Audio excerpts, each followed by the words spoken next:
Okay, it's Colonel Cliff Serene for the Men in Black, and today we want to ask you if you're up for an update, because I guess I got to give you an update because my God, what an unbelievable day. Okay, so I've got like categories, like this is like my category sheet here. Alright, my category sheet. This is what I'm going to talk about, like Jeopardy categories or something. Okay, so we're going to start off with hot and sexy. Who is hot and sexy in your life these weeks?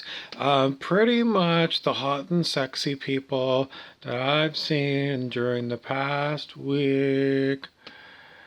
Not so much hot and sexy, not so much, not at all. Uh, uh, let's just go with not at all. Not at all. In your world, have you even seen anybody hot and sexy other than like on a Netflix movie, some famous actor? But as far as regular people, anybody fat and skinny? Anybody whip and winny? Anyone Gary and Grinny? No, no, no to all of those categories. Basically, the same old crowd that I've always seen, I saw this week, and generally speaking, they're a whole mishmash of things. And mm, the next one we're going to do is called optical illusions. Optical illusions. So if you're imagining that soldiers are invisible using high-tech camouflage, where could these soldiers be? Now, we're still going to say that the soldiers are there with a physical body, but they're using body camouflage. How advanced is the camouflage? Well, you know, let's go with very modern camouflage. In other words, they could be standing right in front of you and you're looking and you're seeing right through them. So, like in that old movie, I think it was like Predator, Arnold Schwarzenegger, like very high tech. So, you're looking and you're looking right through them. So, like they're not there. Okay. Why? Because we're trying to understand where are the soldiers. Why? Well, just because we know the technology exists, it must be being used somewhere, and is it being used around you?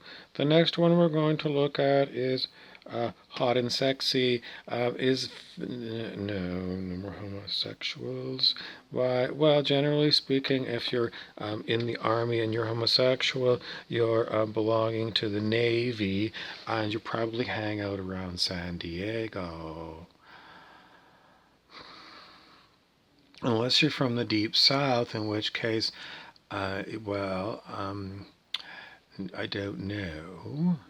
Why are we talking about homosexuals? Most likely simply because it's kind of a side interest of ours. We kind of light-hearted humor about hot and sexy, um, um, like I don't know, maybe like a marine or something.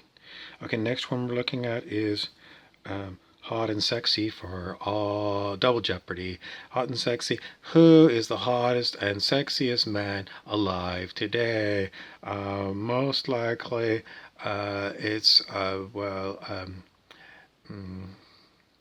well, is it based upon like enormous muscles or like best mustache? Um, mm, mm, anyways, whatever you're basing it on, hot and sexy for all the money. Okay, now we're going to do baby cakes. Next, what's a baby cake? Well, let's see. I'm going to give you an example of a baby cake. Uh, this is a Cabbage Patch doll. Many years it was almost impossible to get them for time for Christmas, but this is a baby cakes. Next one, the lovers. Okay, this is a card from the tarot deck, and what do we want to talk about the lovers for?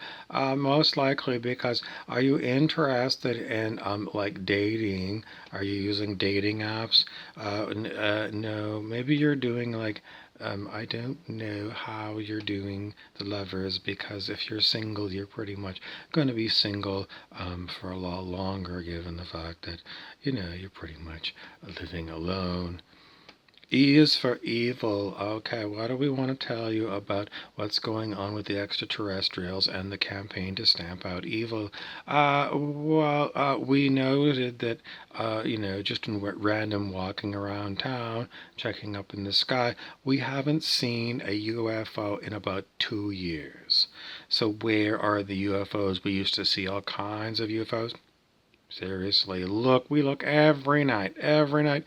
Zero UFOs. And we used to see all kinds of strange things in the sky a few years ago. Where did they go? The old Dutchman, who is the most famous Dutch person of all time, probably like Rembrandt the painter. What do we know about the painters? Not like painting walls and houses, but painters who paint like portraits and things. Who about photographers? Oh, well, we do a character here based upon the famous artist Andy Warhol, who is a little bit homosexual and very strange and kind of like. Anyways, we're going to try and see if we can get our version of Andy Warhol to appear in the next little while, so watch for it. It's always special, and he doesn't come out very much. Next one we're going to talk about is number 3. Now, if you were listening to anybody recently about a trinity or a triumvirate, who are the 3 triumvirates that are ruling the modern Roman Empire? Well, traditionally, you have 3 pillars to the modern Roman Empire. That is Rome with Vatican City, Washington, D.C., based upon Masonic blueprints, and City of London in London, England, which is known as the financial and legal capital of the 3 traditional centers of the modern Roman Empire. Why do we want to bring this up? Because the empire never ended.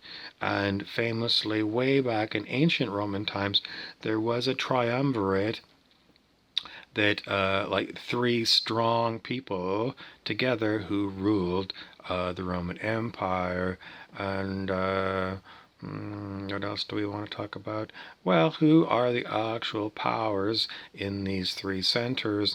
The truth of the matter is, I don't know. And if you're interested in, the connection to the modern Roman Empire, what about this other weird empire that keeps being brought up, the Tartarian Empire? Tartarian?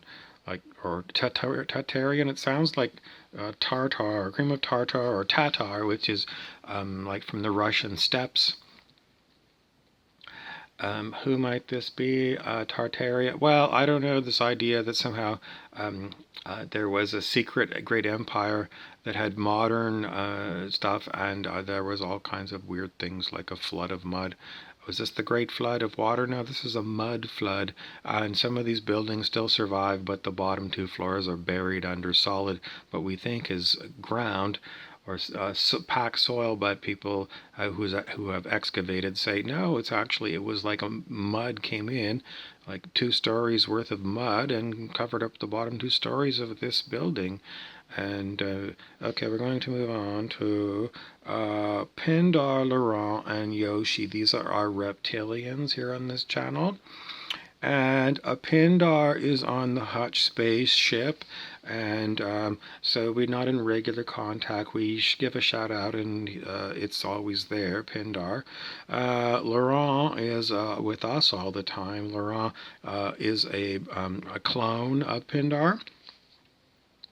And Laurent speaks like totally humanoid English, doesn't have a reptilian accent whatsoever. He also has a little bit of a lisp. And then our 3rd reptilian is, just a minute, little Yoshi. As you can see, he's a little like a dinosaur or something. And we consider these ones to be our members of our dragon League of Dragons, and they sometimes want to give a commentary on what's going on in the world and how it relates to reptilians. She doesn't want to talk, and we're going to go back to Colonel Serene because, generally speaking, Brenda comes out sometimes when we're wearing Colonel Serene uniform. I don't know how to tell you, but all of my fans keep saying I'm not getting enough screen time, but I've been busy. Anyway, thank you for asking me to come on the channel. I don't have a specific question, so we're going to give the topic a Dutchman. Who else is Dutch? Our favorite character that was Dutch is Dutch Schultz, 'cause he was kind of crazy, kind of violent, kind of chaotic, unpredictable, and you didn't want to fuck with Dutch Schultz. I think he was a mobster back in history. Al Capone, Dutch Schultz. And, Dutch Schultz is also related to William S. Burroughs, who wrote a lot of really weird fiction in the 1950s. And there's a Dutchman in there that's related to Dutch Schultz. These Dutchmen, sometimes they're actually German. And, a German's nickname is Dutch because it's not far from Dutchland. Deutschland is German and German. And Dutch in Dutch is Netherlands, or what's another name for? Anyway, the Dutchman. And we don't want to tell you, but the Dutch are known for colonizing other planets. And so, if there's a planet where somebody is always walking around with wooden shoes, then it's pretty much a Dutchman. Now, we are Men in Black, so we want to remind you that even if we can't find the UFOs, it doesn't mean extraterrestrials aren't around and causing a ruckus. So we want to know if Donald Trump ever did find out about the Roswell crash, seeing as he's basically either going to execute the whole QAnon program right now, and upset the apple cart, or he's going to retire ungracefully on about December 10th when the final numbers are tallied. We don't know anything else. Okay, I'm not going to tell you anything more about what's going on with military affairs. In the olden days, I used to listen to a column in the Toronto Star newspaper by military affairs commentator Ron Lohman a long time ago, like in the 1980s. I don't know what happened to Ron. Most likely as he was retired military, he's still looking into what's going on behind the scenes, and as far as we're going to guess, even that was about 40 years ago, Ron Lohman's probably dead. But for the Ron Lohman Military Affairs channel, we're going to bring in me, and I'm going to tell you what I know about military affairs, nothing. And, as far as the military bases in my city, well, we have like an armory for the Army, and we have like a navery for the Navy, and they're the same ones that were probably built in, like 1939, and little patches of property, and they have, the Army has trucks that look like they're about 1962 year built. They're still maintained, and, you could haul troops around. And as far as the Navy go, well, we don't have anything here in our town at all as far as a Navy boat. No, we haven't seen a Navy ship from the Canadian Navy ever, but one time we did have a visit from the American ship that later on went to the Middle East and got blown up by an Exocet missile. Strangely enough, they were demonstrating their very rapid-fire machine gun for taking out Exocet missiles, and then we were told the reason why the Exocet missile got through, this Gatling gun, is because they never turned it on. So, word to the wise, if you do have some kind of weapon system for your ship's defense, you should leave it on all the time, even when it's in port, because you never know when someone is going to shoot an exocet missile up your ass. Other than that, we do have an Army Reserve that works out of the same Army armory. The armed forces in my town are so small, I don't know. I mean, I'm sure they're well trained. They're not heavily armed, Basically, they're, looking at Army rifles in the Army and the Navy. Probably they're armed with oars. So I don't think they're really ready to be used as a SWAT team. But if emergency came and they were declaring martial law, then our very small military here would probably have to be like a SWAT team for our local police, because there's more local police than there are local Army and Navy. And as far as the Air Force, no, we don't have an Air Force.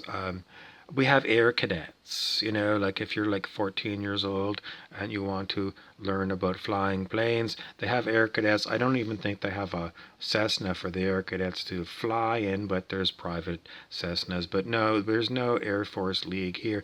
We do have the Royal Canadian Legions, where veterans traditionally used to go to have a beer, and they're still here.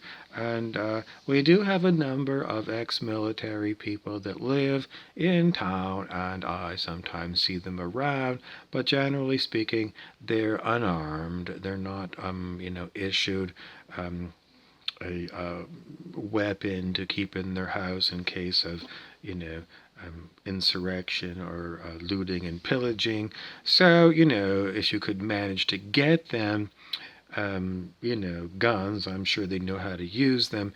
But, other than the armory, well, I don't want to tell you it's a very small armory. I mean, I really don't think that they've got even a bazooka there. I doubt they have grenades. They probably have a number of, I don't know, maybe let's call them semi-automatic rifles. And do they have live ammunition? They probably have more. I don't think they even have like a gun range anymore, because there was too much lead poisoning and they didn't bother spending money to upgrade the gunnery range. But I think there is maybe a private one. So generally speaking, the military in my neighborhood is so thin that, you know, um, well, I don't expect they're going to be able to repel the um, um, well, I wouldn't want to fuck with them either, because I'm sure they're deadly with those guns. But, if somebody came in with a few um, tanks, there's nobody here who's going to be able to defeat 3 tanks in our town. 3 tanks, and you can conquer our town, no problem.